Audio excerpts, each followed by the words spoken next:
Live. Okay. Always gotta mess with it. It's never right the first time. Why am I so over here? Okay. Alright. Centered. Centered. Okay.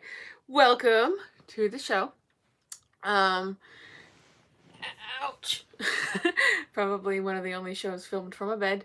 But probably more shows be filmed from a bed. It's cozy. It's comfortable. We can make a whole thing about it. The bed shows. So I like to film from a bed.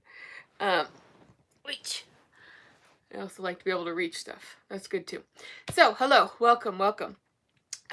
This is a episode 5 of the Million Movie Project Presents, which is not exactly a milestone, but it's a something. So episode 5.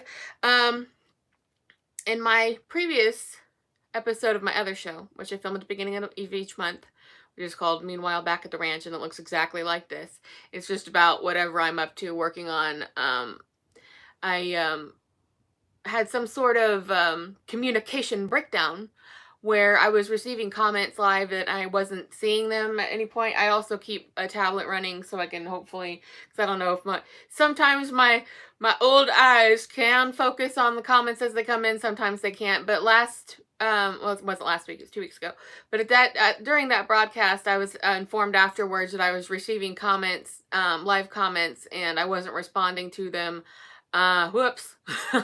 I didn't see them. Something had gone awry. And it seems like I'm not answering them, and you're not being a dick, so show up independently. Like if you say something here during a live broadcast, I don't see it later after the fact, so I can't like answer you. So if you have a question or comment or something like that, then just go and I don't say anything. It means I'm probably not getting them. And after it goes into whoops-a-do, after it goes on. Uh, and that way I will at least be able to get to you, maybe not during the live broadcast, but I will at least be able to answer your question. May 4th, so it was Star Wars Day, and I talked a little bit about Star Wars, and it kind of inspired me to do a little rundown here for this episode on my favorite franchises and my likes and dislikes about them and things like that. I will do over time more in-depth breakdowns of each one, especially since a lot of them have new content coming out and things like that over time. So I'll take deeper dives into them as time goes on, but I kind of wanted to stick with the theme of where I started last episode. I tried to say last week again. It was not last week. And just kind of go on with that same, pick up with that conversation, because I was a little bit, if you're watching my videos, if you watch like both shows or whatever, this one is, about more TV movie related stuff. Excuse me, I got something tickling me. My cat was just in here, and he got his furs all over me, so I'm stuck. I just brushed off, but they're still kind of floating in the air. So thank you, Mr. Pan. Whether or not you're here watching because the algorithm suggested it or you follow my content, what have you, I like to give a little update back and forth about what's going on, regardless of what my topic is going to be. So, going along at home, I do my brain is so scrambled right now. Okay, so this is like when I'm doing the last few shows I've done, it's literally the only break I've taken from editing the book I'm working on right now. And it's been the most intensive edit and the intensive writing experience I've ever had in my life. So I feel like when I try and talk and make sense, it just doesn't happen the way that I think it's going to. Had a single day where I have not spent my entire waking day and night working on this edit to get it ready, because what I wanted to say is I give in my other show more detailed updates about what I'm working on, my artwork, my movies, my books, and the book I'm currently getting ready to put into production is the follow-up to my film Oh Buster, Where Art Thou, which you can watch here on my YouTube channel Buster Keaton, told by his friends, family, um, historians, fans, that kind of a thing. So you can watch that here for free. And I wrote a book, all in all, for the movie and the book. It was 13 years worth of research that's gone into all of this. Intensive research, interviews, going to locations, studying, going through archives, stuff, and some of the interviews of the people and the places and stuff, they're gone now. So, what I wanted to do with the 20-ish years of his life, mostly his personal life, and that of his family, the people around him, because as he got older, he had, had more family around him, and he was really, really busy. He had, a career resurgence at that point. And I'm not going to get too into depth on that, but point is, if you're a Buster Keaton fan, check out the movie. And the book now, I can thankfully say, will be available for sale on November 25th of this year. So it's still a little bit away for you. For me, it's a maddeningly short amount of time. It's been the most difficult writing experience I've ever had in my life. I'm a fiction novelist by trade, by nature, so I combined my novel writing style with a biography, so it's a nonfiction novel. Nonfiction. There's been some confusion online about that. I've said it a bunch of times in my videos, but online people are like, is it fan fiction? I'm like, no, not remotely. It's extremely reliable, and extremely factual, and it's had me pulling my hair out for about 5 years. And you can watch the videos and find out why, because there's been some issues that's happened with it, and it's taken a lot longer than I intended it to. And once that's on the market, I'm gonna start having some other additional stuff come out, some books that have been waiting in the wings for me to finish up this project. Which are not Buster related, but I will have more Buster related stuff in the pipeline coming along. But that's what's going on right now. So that's what I'm stuck in that mode of editing, and it really has been every single day since the middle of about early March, and I'm coming into the end finally. Of the edit, and then I get to start on a whole bunch of other things to get it ready. So very soon I will, it will be a shareable link, and you'll get to all that good stuff. So if you're into him, check that out. If you're or follow my socials, whatever, for more information. If you're not, you never heard that name before, hit the YouTubes and check him out, because you will be impressed. He right now is having a big moment, and is really, really popular again. So that's super cool for those of us who are fans of his work. In the news, I usually don't do news updates, but this is important and relevant to what's going on. You've heard about the writer's strike going on right now, and here in this neck of the woods, we support unions. So we stand very firm with the writers, and the right to strike, and they are right to strike. But what is really cool right now is just recently, like last night, the SAG-AFTRA, which is the Performers Guild, they are going to be taking a vote on whether or not they are going to strike. Their contract negotiations are coming up at the beginning of next month. So they're fighting for a lot of the same things that the Writers Guild are. Nonsense, and to get their goddamn money. They're not getting paid. The royalties, these companies, these horrible, awful companies, corporations, I should say, are trying to shortchange them, trying to skirt the rules, trying to figure out ways to screw over performers and writers that are well within their rights to collect their dues and what they're owed. So if they motion to strike, it will probably be one of the biggest moments in that most of us have ever witnessed, at least in entertainment history. Both guilds at the same time striking, and I hope that they do. The writers, and support all unions. Being that this is the entertainment show, that is something I really wanted to mention and make sure that people knew about, because of what an impact that could have. And the media is not friendly to these strikes. They, you know, you've probably seen a lot of headlines about what this means for your favorite shows. What about your favorite shows getting deleted and blah blah blah. Well, fuck your favorite shows. I don't care if that's your argument, and you're worried about not getting to see the next Marvel movie on time. I don't care. So support the people who make the stuff. That's what's important to all of this. Okay, we are caught up on our contemporary news report, the news bulletin. Okay, I'm losing my marbles, really. So, like I said, my last episode of my other show, it was on May the 4th, so I was kind of in a Star Wars mode. I was watching Star Wars that day, and then today I was actually watching a little of Star Trek, and I'm not. I get really bothered by people who are just completely obsessed with it, whether it's good or bad, because I'm thinking like, I know you're seeing the same thing I am, and when it's bad, it's bad. You know, you got to be able to say, hey, that sucks. You know, so I'm really not ride or die when it comes to any particular franchise. There are things that I like, and then there are things that I definitely don't like about them or within them or spawning from them. And that's what I'm going to kind of go with this. Like I said, I'm going to take deeper dives into this over time.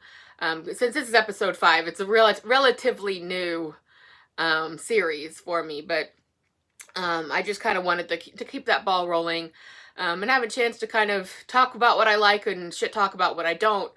And when it comes to franchises, there's a lot that I like, ones that I like, but I wouldn't necessarily call my favorites. You know, I really love Dark Shadows, but I wouldn't necessarily call it a favorite because it's a very niche-y type of a thing. And again, with Supernatural, I really enjoyed Supernatural. No interest in the Winchesters whatsoever.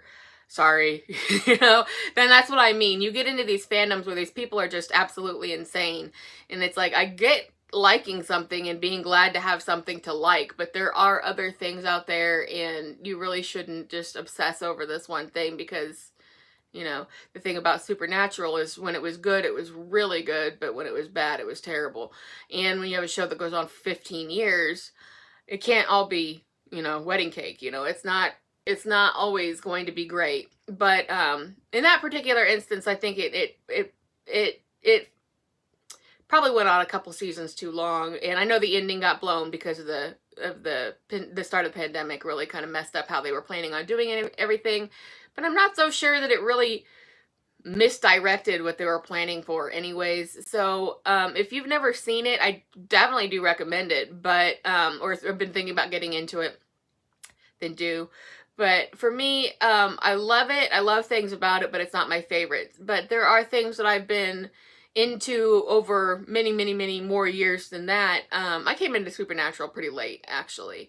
They were probably about 10 seasons in before I finally got, maybe a little less than that. But you know, because it was on streaming, I was able to catch up really fast, and I loved it. You know, it was really great, really excellent. And I do hope that there is a future for it. More geared away from characters people don't really care about. Because honestly, unless you're one of these diehards, I really don't see how you would be interested in John and Mary's story. Who are their parents? They flashback before John Winchester was played by Jeffrey Dean Morgan, before he'd really, you know, hit that Negan speed. So that kind of brings an element to it, you know, of interest. I don't know that, right, like the Winchesters was the answer for the right now moment. But and I know that I've been hearing that it's in jeopardy also of being canceled. So, I mean, the writer's strike also might have something to do with that. I don't know. Or they're just threatening, you know, they're trying to be threatening about it. Just for me, it just didn't feel like the thing for this moment. Maybe should have had something stronger or planned to have a bigger thing. Also, I never bothered to zero interest in the Walker Texas Ranger reboot, honestly. I can't think of something worse to be rebooted. And maybe it's good, I don't know, but there's no way you're gonna get me to watch a Walker Texas Ranger reboot. So, I'm glad they all kind of had other things to move on to, but I do, and I love Jensen and the boys. Though, in season 3, where his debut, they really overhyped him and underused him. He was very underutilized, and I really hated season 3 of The Boys. But I'm looking forward to the future of it, and I hope that since they're bringing in characters and actors from, well, not characters I should say, but actors from Supernatural, which I do love that. I think that's great. One thing I've said, I don't know if I've said it here, but I have said it before. Maybe season 2, season 3. There was an episode where Sam was possessed, and oh yeah, the one time, no, but there was an episode where Sam was possessed, and or maybe that was the mom's name, but there was a mother-daughter hunter team, and he had captured the daughter, and they were kind of in it. They like everybody else, but he had captured her, and as the demon, he was taunting her about their past and about her dad getting killed and things like this. And I think it might have been like, general like woman trauma as I watched that episode. But when I first saw that episode where, and because Jared Padalecki is very, very tall, they had him sitting down so that he could be kind of eye level with her. But I think that worked more intensely than they were intending for. It was mostly just like a structural kind of situation. Like, we have to have them, she's tied up, and we have to have them, he can't be with his head out of the shot. So, but what it did for me is it honestly turned my stomach. I thought his performance was so good that I was horrified by it. Absolutely horrified. And I don't really know if I could ever really comfortably watch that episode again. Just that he just so quietly tortured and taunted her as his possessed self. And I think that if he makes it onto The Boys, I'm going somewhere with this. If he makes it onto The Boys, I would love to see them do something like that with him.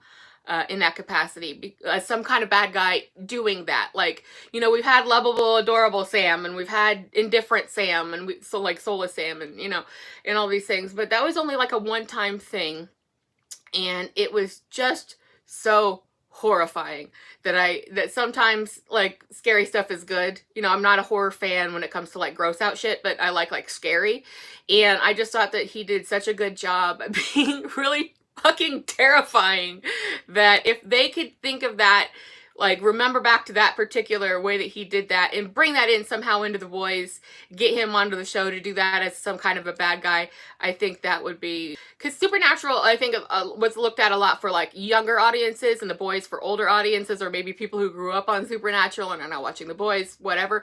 But I think that would be excellent exposure to an adult audience in that way. And I actually wasn't really intending to talk that much about Supernatural, so I'll leave it there. But I hope that and again, I'll talk more about it at another time. But I hope that if they loop him into that at any point, that's the way that they do it, because that was just so impactful. And I've never really talked to anybody else about it to say, like, did you get that same sense? Were you freaked out, and did you feel sick to your stomach while you were watching that? So I don't know if that's like a consensus thing, or if it's just a me thing, or like, the general woman trauma of life that you can really get into that situation too much. But I think that that would be really, really excellent. But I also mentioned Dark Shadows, and that one, it's very fun, but that's kind of where the buck stops. It was meant to be not very serious, and it's quite old at this point. Really, really could use a remake. The Tim Burton movie was too limited. This is a show that had like 1,000 episodes or close to it. And there's a lot of lore around it, and it covered a lot of ground, but at the heart of it, it's very, very, very silly and fun. Silly fun, and oh my goodness. So I don't really rate that among my favorites, but definitely as something to enjoy just for the sake of stupidity. There was a moment but there's lots of moments, but there's one particular moment stands out to me. It's early in the series because it first started out as a kind of a drama series, a kind of blackmail-y kind of a situation where it wasn't really about werewolves and vampires and time traveling and stuff like that. That kind of came in a little bit later. But when they decided they were going to go the horror route, or I guess the sci-fi horror, 60s daytime television horror. When they decided they were going to go that route, then the first introduction to that was the vampire Barnabas Collins. And there was a moment very, very early on where he showed up where this family, this shipping magnate family, lived, and was trying to pretend or convince them all that he was their long lost English cousin, when really he was just a vampire trying to hide out at his old house. And he knocks on the door from outside, and he's got a hat, like a man's hat on, and he's just standing there like Weekend at Bernie's, and he's like, "Hello, I am your normal human cousin. Can I come into your house, please? Don't ask me why I'm asking this." And it is just like the most uproariously stupid thing you've ever seen in your entire life. And there's nothing serious or emotional, or like there's no big impact with that show at all. It's just fun for fun's sake. The quality is bad, but the fun of it is good, and it makes it really entertaining viewing for something that you can watch, like while you're working or whatever, and you don't lose anything. Like, it's not something that you like are super, super into. When it was filmed, they never did retakes, or very rarely. I mean, you'd have to like somebody's hair catch on fire or something for them to do a retake, because there'll be moments when like there's a fly like crawling all over somebody's face, and they're like, or they're coughing so hard that like tears are coming down. There's people like in like t-shirts and shorts in the background with the boom mic when it's supposed to be like 17. Like, this is sort of an honorable mention type of a thing, because I definitely recommend it. It's on streaming everywhere, but it's so stupid that it's fun. But I think that it could make a really good remake. They tried to remake it in the 90s, didn't work. I think they went too far with the melodrama concept of it, and it really shouldn't be. I don't mean that they should try to make it silly funny again. I think they could make it really serious, scary, but depending on who handled it. But I think that there's a market for that, and that'd be really good and entertaining for people and enjoyable. And I would like to see something like that was done correctly. And again, like the Tim Burton movie that came out a couple years, I guess several years ago, probably over the 10 years ago, was just too small for something that big. It just smushed it down into this tiny package, and it did not work. So in terms of honorable mentions, those are a couple. But when I'm talking about my favorites overall, that would be, my main favorites are Star Wars, Star Trek, and Lord of the Rings. And I swear, I'm about to lose my mind here. Those all, but like I said, I'm not ride or die with them. I have a lot of problems with all three of those franchises. Probably the least of all would be Lord of the Rings. And probably, I like to watch TV while I'm working, and I have TV kind of running whatever, but it can't always be something I need to pay attention to, and there's just not that much content for me to just waste it that way. Like, I have to have a few hours a night with new and interesting things, but the rest of the time while I'm busy and I can't really commit to it, I'll have Lord of the Rings running, or Star Wars running, or old episodes of Star Trek, things like that. But there are a lot of things about all of them that I definitely don't like. I mean, and you can go into watching this and thinking like, okay, like if these are your favorites, they're your favorites. So we don't really necessarily need to talk about like what you love about them so much, is because I mean, it is. Everybody likes that kind of thing. But because like we get so much of that fandom fanaticism, you know what I mean? Like, where it's just no, I think that everybody should definitely not look at things that in such a polarized way. It really doesn't do any good to just say every part of everything is good, don't question it, because then you end up in a situation where like a Fear the Walking Dead situation, or the way that Walking Dead ultimately ended up going.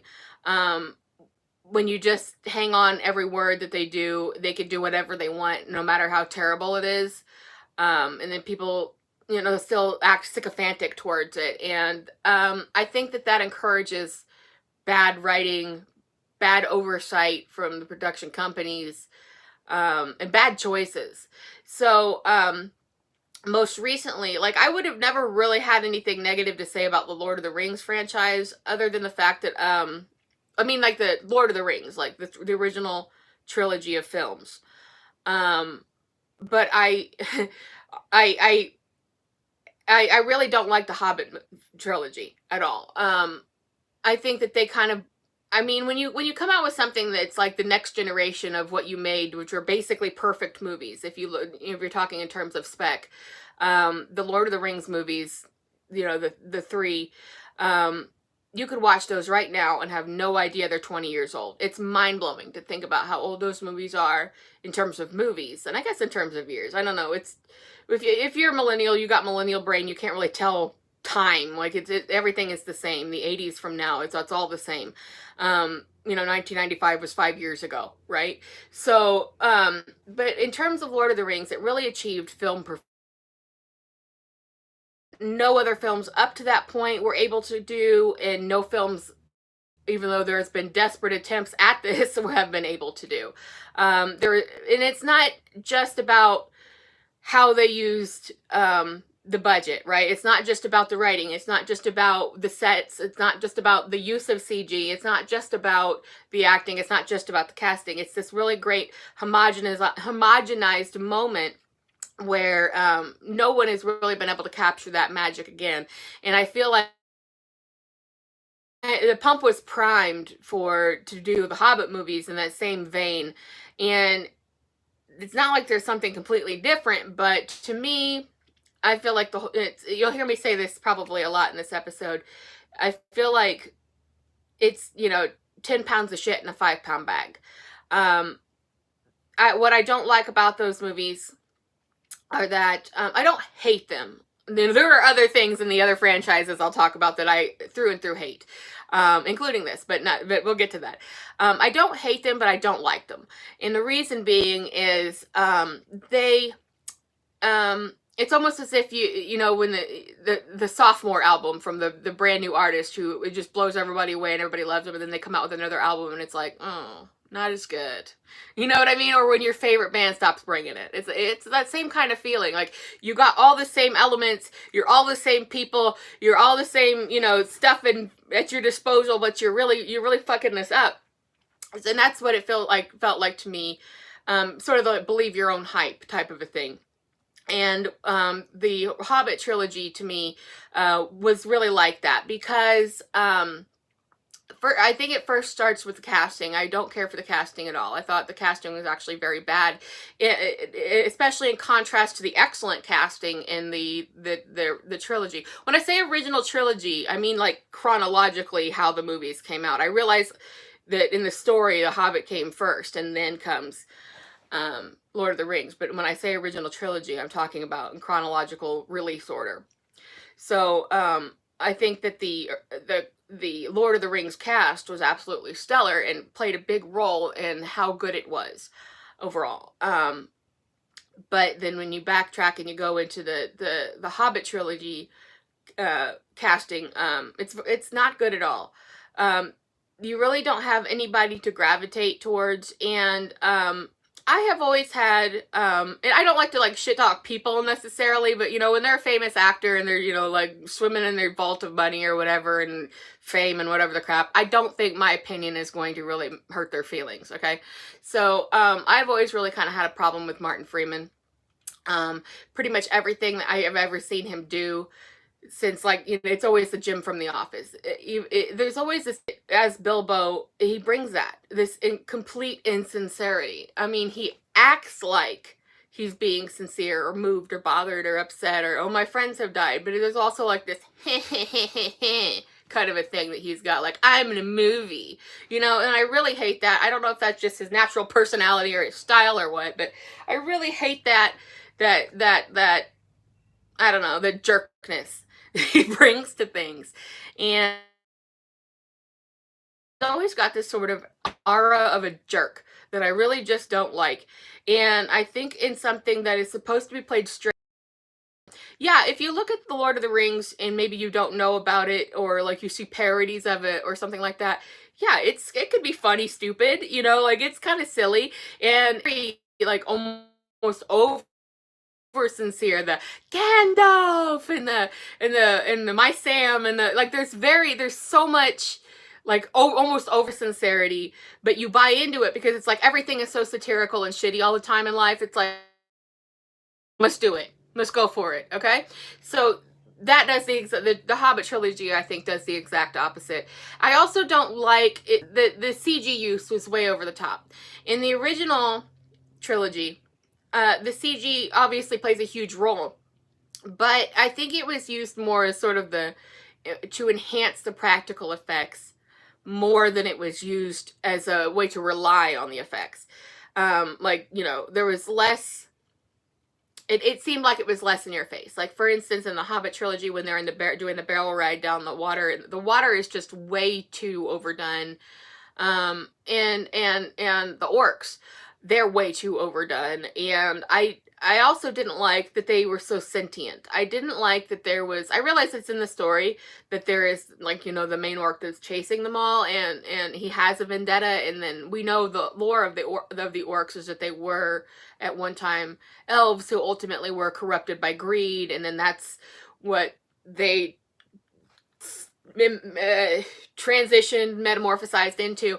But they still they're dirt babies, right? Like, they come out of the mud. So it seems like the vendetta and the sentience and the overworking of the CG really doesn't make a lot of sense. And you also have so many characters in it, you don't really get to bond with any particular one of them. And I realize that's in the original story, but I just feel like it could have been handled a little bit better, and they very closely align with the story in that. I feel like it was a bit of a letdown from how good the other had been, and the thing that the storyline, it's all hard to track. The storyline that I think stands out the most is one that wasn't even in the books, which is the whole romance between one of the dwarves and one of the elves, and I think that was just kind of dumb all the way through. The only thing I think I really liked about it is there were some side characters that I liked, Bard and the Andriel. A lot. I think everybody likes to watch those movies for just probably for Lee Pace alone. I know I do. In the wig and everything, and being in charge of, he's an elf jerk, and the elves are kind of jerks too. I like that. So it adds depth, but I think that's probably the only real highlight for me. And I think, I'm not just going to say, oh, I love it because I love the franchise. There was, back in the 60s, 70s, the Rankin Bass production, which did all, your favorite holiday specials. They made animated versions of all of these movies, and they made like the version of The Hobbit that's like 30 minutes or an hour, and they get all of it in there, so it felt like not only was it stretched too far into the three movies, there wasn't a lot of grounding, there wasn't a lot of good feeling about it in the first in the Lord of the Rings. That's like a super emotional moment that isn't trying to get your emotions up, but you feel it, you do. And like, it's like, you've seen a lot, if you've seen a lot of Westerns, you've seen a lot of movies, you've seen a lot of people get taken, or, Viking movies or whatever, you see a lot of people get taken down by arrows. But, under the context, it's not just about that. It's really about how, just right before they left for the journey, we see Galadriel get have her moment where where Frodo offers her the ring, and she kind of freaks out, but then she realizes, oh no, it's cool, I passed the test, I'm good. And then he does the same thing, like he has a freak out, but then he like comes to his senses over the ring, right at the moment when like the orcs show up and they kill him, and he keeps getting up and fighting, and that's always something in a movie that's really, really, the valiant kind of a trope about they're dying, they're dying, but they're still trying to save people, they're still trying to redeem themselves and show what, they're still showing you as the audience how good that they really were and are. And I think that the thing that always gets me about that particular scene is I've seen a lot of that over the years, but how big the arrows are. Like, they're great big stakes, these arrows. It's not just like, you took a bunch of arrows and somebody's gonna, dig it out of your back with a knife while you drink whiskey in this Western. No, he's, got these gigantic stakes sticking out all over the place, and he has a very slow death. And I think that's probably one of the most emotional moments in the entire series, and that's something that I gravitated towards because it felt sincere. And I think the sincerity is a good thing in something where it really shouldn't have any ties to reality. You really shouldn't think about it in terms of anything that we experience in our day-to-day life. It's not that. It's something else. Which is why, if we take the whole thing now, what was worse, I think, the worse than anything, was the Amazon Power of the Ring series. Absolutely terrible. They had $1 billion, and it's really, really hard for people to fathom how much $1 billion is. There's a lot of good demonstrations on the internet that you can see in videos and stuff to kind of show you what to do, because people think, oh, $1 billion is just a little bit more than $1 million, right? Like, because our brains really don't work that way, where we can understand like those massive amounts of money. But $1 billion is just an unfathomable amount of money in any situation. So to spend that on a few episodes of a series is maybe one of the most insanely wasteful things that's ever been done. And if you put that against the original Lord of the Rings movies, which had a fraction of that budget, but did the most made the most incredible use of it, where you look at the costuming and the armament, and the settings, and how they use their computer graphics, and how they use that budget, and it comes out, I think, the most in the costuming. But if you put that against the series couldn't be more chintzy.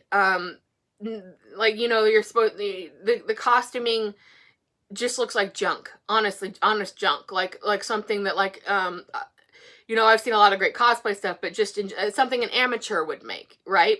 And the armor is, fits in the wrong places and leaves huge vital areas uncovered. The casting was shit.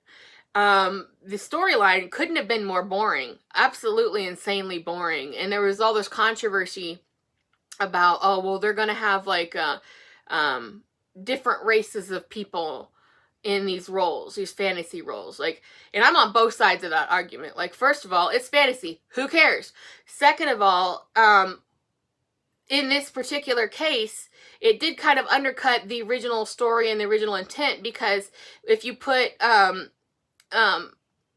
just kind of mix all these different races together in these very specific groups, then you forget about parts of the story, like in the actual story, where there are other groups that are talked about. There's in the books, there's a whole other group of Harfoots or hobbits that are supposed to have dark skin in comparison to the the light-skinned ones that we see leading the show. So to me, I don't care whatsoever. It doesn't take me out of it. That wasn't like a failure factor for me. The fact that the show sucked ass is what was a failure factor for me. But it also kind of, let's say, it kind of mixes the paint, so to speak, because then we take away that storyline of well, what are those other guys like, right? So, and on top of that, the CG was very bad. It just did not have that that fantastical element, that very good flow of believability that the original series had. So I would rate that definitely at the bottom. Like, the original ones were the ones, and no movies have, although they've tried desperately, have been able to live up to that level since then, critically or content wise or anything. Never. Like, it just hasn't happened. Lord of the Rings basically broke movies, because when you talk about what had been before and what has come after in terms of technicality, they really were the most perfect films ever made. So the mold was essentially broken on that. So but I am super excited to hear that the original creators are coming back with more movies. That was just recently announced. So Peter Jackson's in the loop apparently on this. So fun fact about that, he made the Get Back Beatles documentary, and then he made the Lord of the Rings movies. Originally, way back in the 60s, they were trying to get together. I'm not sure whose studio was in charge of it, but there was a motion to get together a version of Lord of the Rings or The Hobbit, I think it was Lord of the Rings, starring the Beatles. They couldn't get the rights, so it never happened. But it's sort of funny that Peter Jackson ended up sort of as the linchpin between both of those things. So that didn't happen, but he kind of, in a way, he is the connecting point between those things happening. But I have way more faith in these completely untalked about, unannounced movies. With just him in the loop. I don't know that I don't think he's signed on for directing. I don't think they're that far into the process yet. But I just hope it just completely steamrolls this stupid Amazon series, which is apparently coming back for a second season. I'm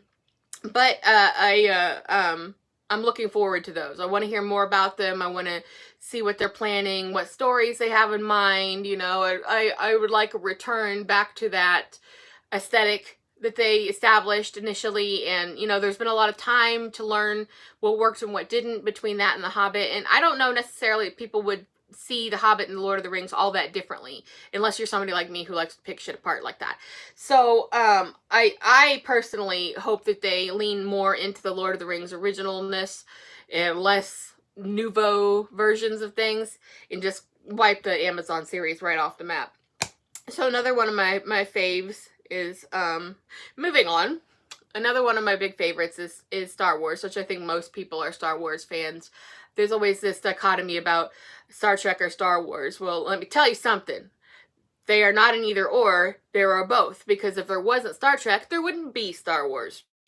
And a thing to keep in mind about them is why you can like them both and you don't have to pick, is that think about the timeline, and there's some good graphics online about this that you can see, but just generally speaking, think about Star Wars think of it as in the extreme past, and Star Trek being in the extreme future. Like, they are nowhere near each other in terms of technology or social advancement.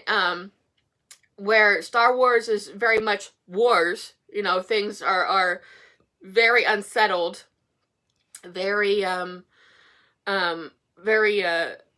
I guess sort of, I mean, we look at it as futuristic, because the droids and the spaceships and things like this, but it's also very primitive. And then when you look at Star Trek, it's the exact opposite of that. We've moved on to galactic communities, a socialistic mindset about how things work, which just enrages jerks, that they can't believe that could be but beyond that, it's just that, like, it's really, really far advanced intellectually and scientifically, and I never really am that put off by the intense level of fake science in Star Trek, but I do think that there's a lot of times where it gets taken too far, and it's just like, all right, cut back on the science and go back to the story. Like, let's cycle back here. I think the nerds are getting a little too restless, okay? But in terms of Star Wars, I probably it's on all the time, right? Like, they're on all the time, and I just like Lord of the Rings, and if I'm not doing something, I'll flip it on, the original trilogy, and I could always enjoy it, and I was not, just like in Star Trek, the original Star Trek series, and in Star Wars, the CG updates really didn't bother me. I did not feel like they were really taking anything away, and that should always be the role of CG, is to enhance, not to override, right? So I think that was just fine by me. I really was never that hurt by it. But in terms of what I like and what I don't like about Star Wars, I like that it has. I like that it's branched out. I like that there's more going on. I like that now we are under the assumption that there is a universe here to explore, and we don't have to just go down this one road, right? So, I'm also one of these kind of weird people who really like the prequel films. I think probably no one likes the prequel films, but I do. I really do. I thought the casting was on point. I thought the stories were good, a little convoluted, but we're talking about politics, and that's something that Star Trek also is involved in, with different, interacting with different cultures and things like this, and they all have different social mores and social, politics and things like that often needs settling or intervening upon, or what have you.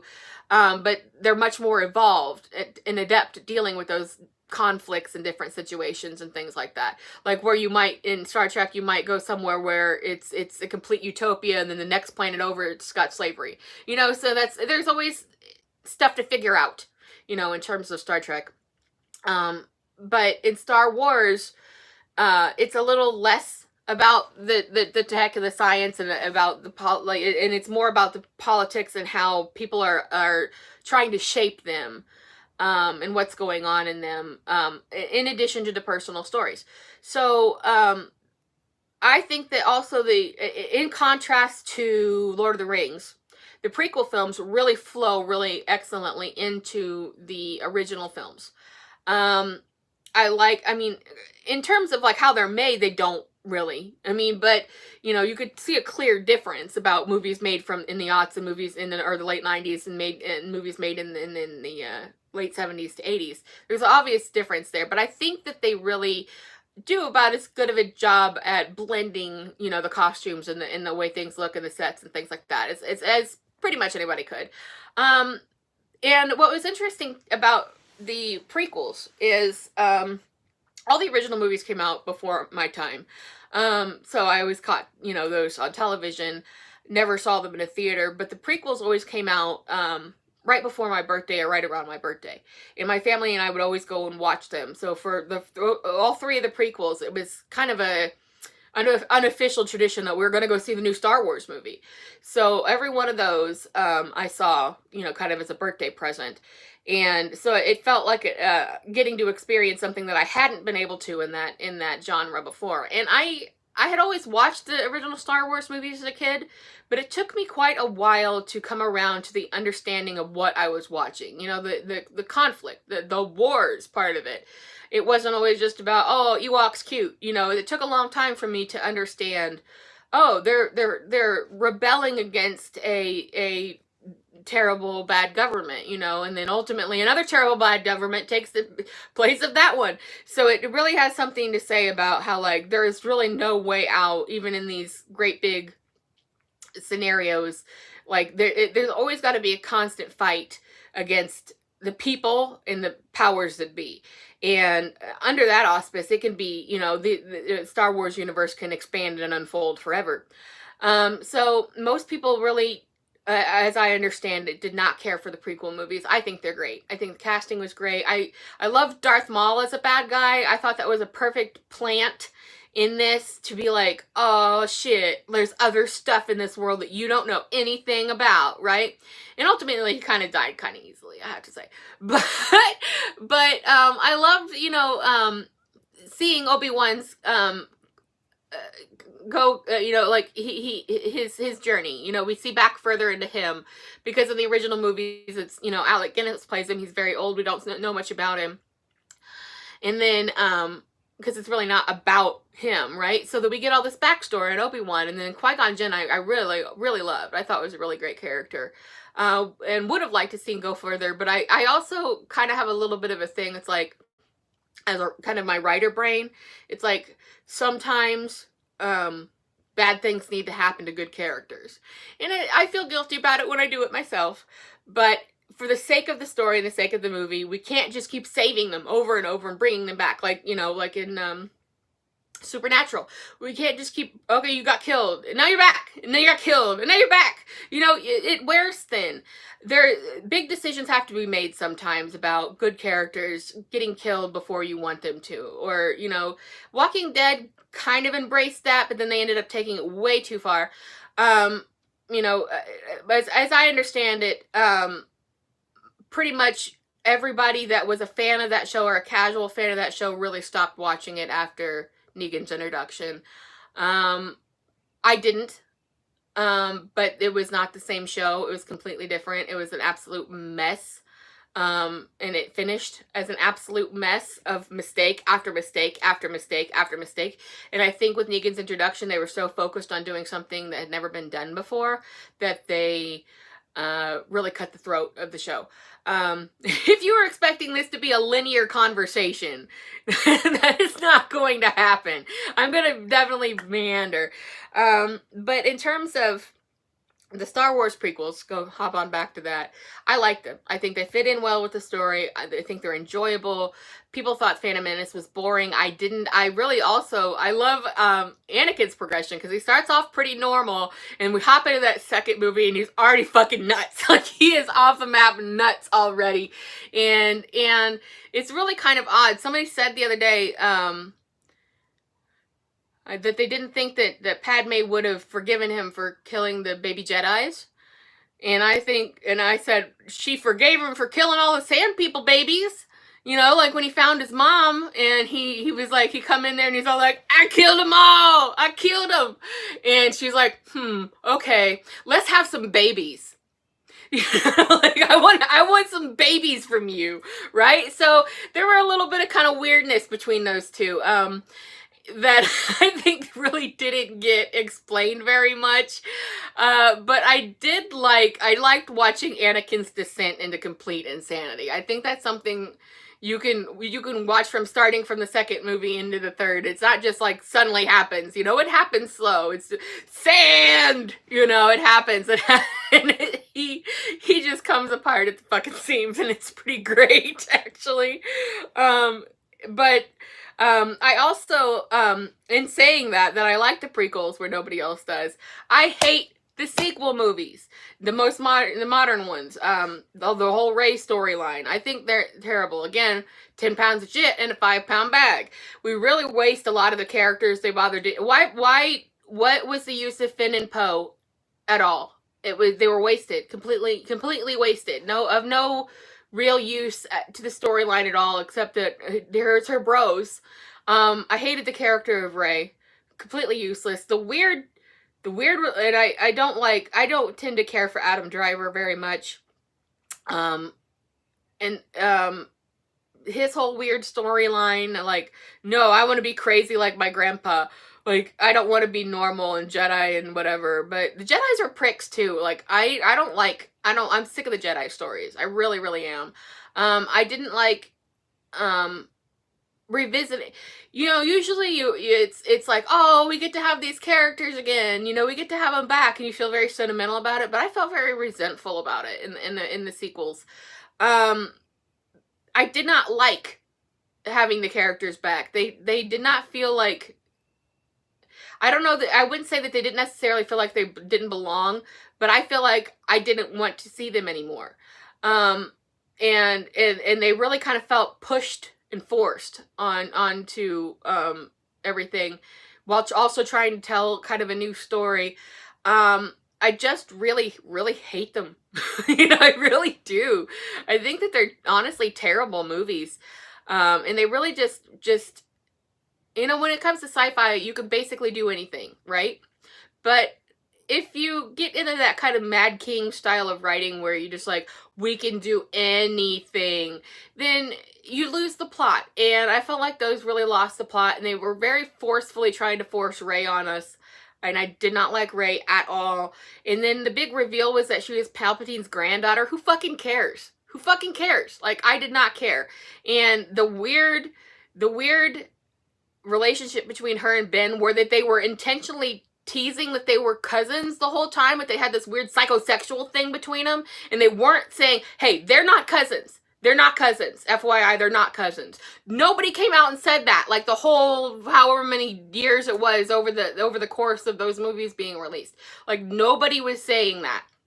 And I saw the first two of those at the theater as well, because I thought that I was in for something good. And the last one I didn't even fucking bother with. And I only saw it like last year for the first time. Because I was just fucking done, you know, I did not care. And then they have this whole, like, they keep like it was sort of like pseudo sex scenes between them when they were like fighting each other. I don't care about the fights. The fights were pretty well choreographed, but it's just like, I don't know. It was just gross. It was gross, and they fanned the flames of the grossness. They didn't clarify any of that. Like, hey, by the way, stop making fan fiction about family fucking each other. You know, like, they never did that. They let you believe they were cousins up until the third movie. And that's why they had the shared, you know, Jedi shit between them. So, and then in the end, when they, like, he, like, has some sort of change of heart or whatever, and then there's the self-sacrifice shit and the kiss, like, gross. Like, I don't care that we found out you're not cousins, but still, like, why would you do that? Like, why? Like, after all, you spent the last 3 movies trying to kill each other, and now you're like best friends. Blah. No, stupid. So I thought those movies were dumb, but I do like the shows. Moving away from those movies, and I know they just announced that they're gonna have a bunch more of those and a bunch more of that stuff, and I'm so over the Jedi shit. I'm so over it. Like, they want you to believe that you can't, when you had limited information of the first 3 movies, the first original 3 movies, you thought the Jedis were the good guys. And then you know, as you find out later with the prequels, the Jedis are not the good guys. There are no good guys. You know, the Jedis are just more assholes. They're just different than the Sith. They're both assholes. And I'm tired of all that. I'm tired of, like, and they just kind of lord their skills over everyone else, and, you know, this, like, kind of monkly, it's like they've got these monk-like abilities, but they're jerks. They use it for being jerks. So I don't like that, and I'm not looking forward to any new shows or programs or movies that have to do with any more of the Jedi stuff. That's why I really liked The Mandalorian, and I liked the Book of Boba Fett, and I also, I thought the Obi-Wan show was pretty good. Not that strong overall, but again, you did get the feeling of, like, okay, here's a touchstone. You know, here's more of something I like. So I'm not looking forward to any more Rey stuff for sure. I'm not looking forward to any more, I think it's like Jedi Academy type stuff. I'm not looking forward to any of that, and I don't want to see, I mean, if we've got this whole universe, let's stop circling the drain on the same stupid shit that's been going on for 40 years. Let's have something else, and The Mandalorian really offers that. And I, you know, everybody loves Grogu, I feel like. I do. So, I want more of that. And I don't know, like, okay, like, Disney, you need to hear this, like, 8 episodes is not a season, okay? You've got infinite amount of money. Give a decent amount of episodes per season. These are not boutique things, right? So it took like 2 years to get a second season of The Mandalorian. So, and who knows how long it's going to take to get another one. So I'm really sick of that trend just across the board of, like, here's a couple of episodes, bye, for 5 years. So, but I Boba Fett was just kind of, I didn't dislike it, but I didn't love it, but, and it's sort of the same with the Obi-Wan series, which I guess they're not going forward with, at least at this time, any further. But I do like Mandalorian a lot. I really enjoyed it. A little light on the story, you know, it does get a little light, could be a little more focused. But I just find it enjoyable. You know, I like the lore of the Mandalorians. I like learning about them, about how they lost their homeland and they regained their homeland, and the connection with how Din Djarin had to give up Grogu, who he thought for his own good, and give him to Luke. And then he went and trained as a Jedi for a little while, but he was like, no, I don't want to be a Jedi anymore. And he went back to Din Djarin. So I thought that was really excellent. Like, he wants to go be, not necessarily go be a Mandalorian. They just want to be together. And I thought that was a really, really smart move, on the show's part. Because that's what we want to see, right? Sometimes you want to see what you want to see. It's not always about, like, we killed these characters because it was good for the story. Sometimes you just want to see what you want to see. And that's what I want to see. There's been some talk recently about, like, when should Grogu start talking and how should he sound when he starts talking. I'm fine with not that. You know, I like little baby Grogu. They age super slowly. I don't care if if he started off in the Jedi training program and went back to training as a Jedi, we don't necessarily need to hear him talk or verbalize, in that way. That doesn't necessarily add any intellect or sentience to the character. I think that it's you have that silent film character quality of it. I will say you have that Buster Keaton quality of it, where you bring in, you let the character's emotions show without having to say it. So you learn and I think that's really good for kids too, because they can learn to emote better, I think, and learn to understand. Like very young children can like watch baby Grogu and like see the changes in his eyes and things like this, and in the way that he coos or reacts to things. And I think that makes more sense to them because they're not that verbal yet. They don't really know how to express themselves verbally. So I see a lot of potential in just leaving him kind of more or less a silent character. So I look forward to seeing more of that, but I do not look forward to the Jedi stuff. I'll watch it, but probably just to complain about it, to hate watch it. The only other thing I really wanted to talk about in this episode was touch on some Star Trek stuff, because I'm really weird, really picky about Star Trek, in that I don't like any of it. I only like the original series. I have tried out the other series, could not get into them, thought that they were just too silly. Casting was always very bad, kind of almost thoughtlessly bad. And no other one of the series has ever got me interested in it. Like, I'll like characters here and there. Like, I think I probably hate Next Generation the most, because of the silliness. If you're watching a Star Trek show, I don't want to watch a whole 2-part or whatever episode of Picard pretending to be a detective on the holodeck. Like, fuck off, right? Like, I don't want to see that. I want to see Star Trek pew pew. I really do. I want to see that. I want to see them going to foreign lands, and I want to see them, in danger, and I want to see these, interpersonal moments. I don't want to see stupid crap. And, I like Geordi and Data and Worf and things like that, but I absolutely hated Riker. Could not stand him. Still cannot. I was, my brother would try to get me to watch it when he's way more interested in as a whole than I ever was. And he would try to get me to watch it with him, and I always said that I wish that they were telling Riker that they were going to take him for ice cream and put him out the fucking airlock. He's so annoying and so gross. Like, I really hate that smarminess. Like, man smarminess. Like, that's something, I don't know, again, maybe it's just the female trauma, but man smarminess just disgusts me on pretty much every level, and his smarminess was, because, I mean, it's not, I think the plot is kind of lost in between. It's like, so what's the difference between him trying to fuck aliens and Kirk trying to fuck aliens? Well, when Kirk was doing it, it was like, whoa, neat! Like, it was a totally different thing, and it worked with the plot. With this, it was just like, hey, we gotta try to have this guy do it with literally everybody all the time, and it's always, hey, all the time, dick jokes all the time, and it's like, lighten up, right? Lighten up. There was really just kind of too much, like, Next Generation was too into its own self. Like, it was too cyclical, too inside its own self. Whereas the original Trek, the TOS original series, really had this we're on a mission attitude, right? You know that they were on a mission to explore the outer reaches of space, to learn and be diplomatic and help people. Like, that, there was a purpose. Whereas Next Generation and a lot of the other ones, the shows that came later, it was really like, here's a Star Trek for you. And it just cycled around its own bullshit.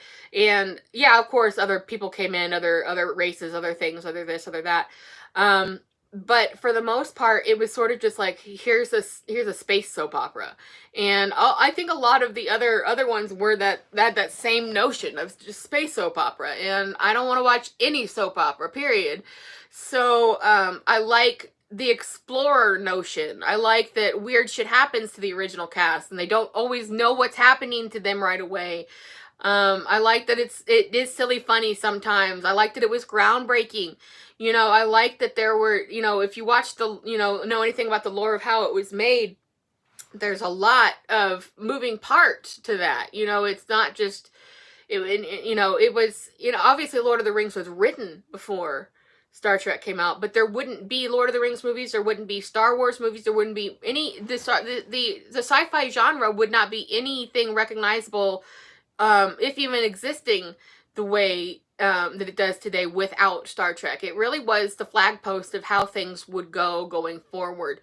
And I like the movies a lot. A lot of people didn't like the first Star Trek movie. I did.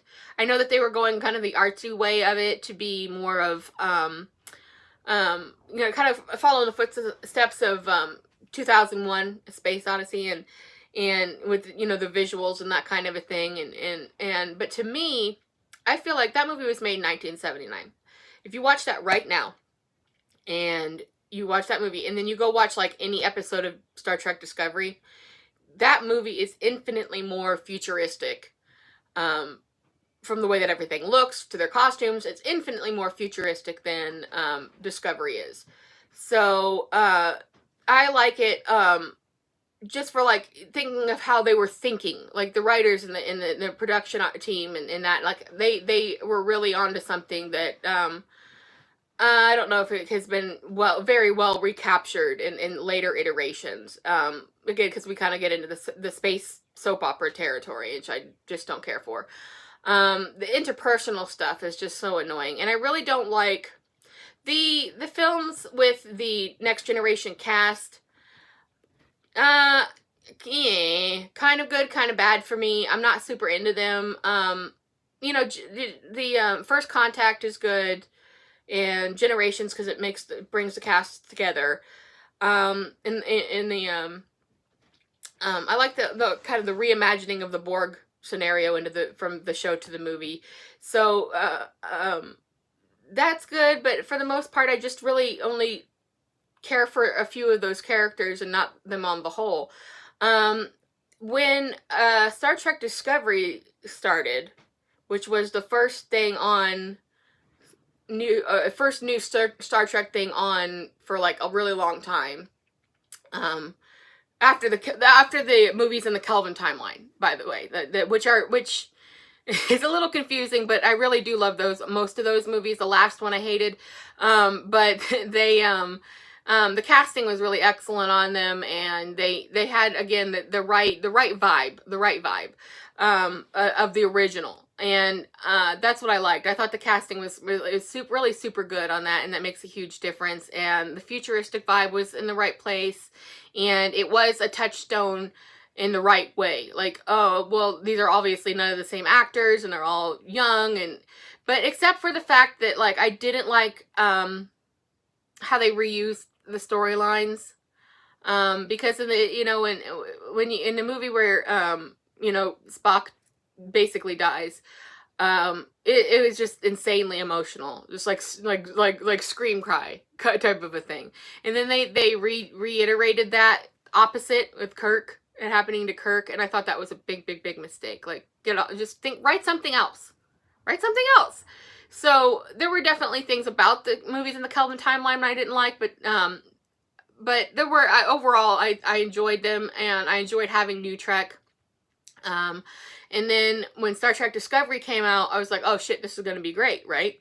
And again, we tie that back to Walking Dead, because Shaniqua Martin Green was Sasha, and she got killed off of Walking Dead so that she could go fulfill the Michael Berman role on Discovery. When Discovery first started, I was into it, maybe the first season, and then it progressively got I don't want to say the soap opera territory in the same way, but just so into itself and boring. It became so obsessed with like regular Earth problems, right? It was like sort of like, oh well, oh you've had trauma in space. you didn't expect you would have. Here, comb this sand and have the talking stick and let's do a therapy session. Like, no, no, no, no, no, no, no. Like, this is space. Like, this is insane. We are all going to have like the worst traumas imaginable. Everybody's going to die nearly week to week. We don't have time to hold the talking stick. This is stupid. So it just became more, and like when you look at it visually, it's not at all futuristic. It's all over the map about, like, there's no real through line. It's just like this happens and then this happens and then this happens. And it's wrapping up now with its 4th or 5th season or something like that next year or something like that. But I've just really gone from I like it to I hate it. So I absolutely hate it. But Strange New World, which again harkens back to the original cast and the original story, and does a really good job again with casting and by casting old characters and bringing in new and new-ish characters. Really good. And it also, again, it's really good at blending in together the aesthetics, which I like a lot. And that has a much more space mission vibe to it as well.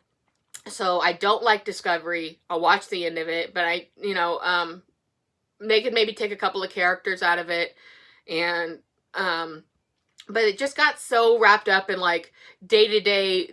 And that's what I said about like Lord of the Rings, right? Like, it should not have any resemblance to our everyday life. I don't want to read in the news and see something end up on one of these shows or whatever. You know what I mean? I don't want to know about a political struggle that's going on, and then here it is represented in what's supposed to be 10 billion years in the future.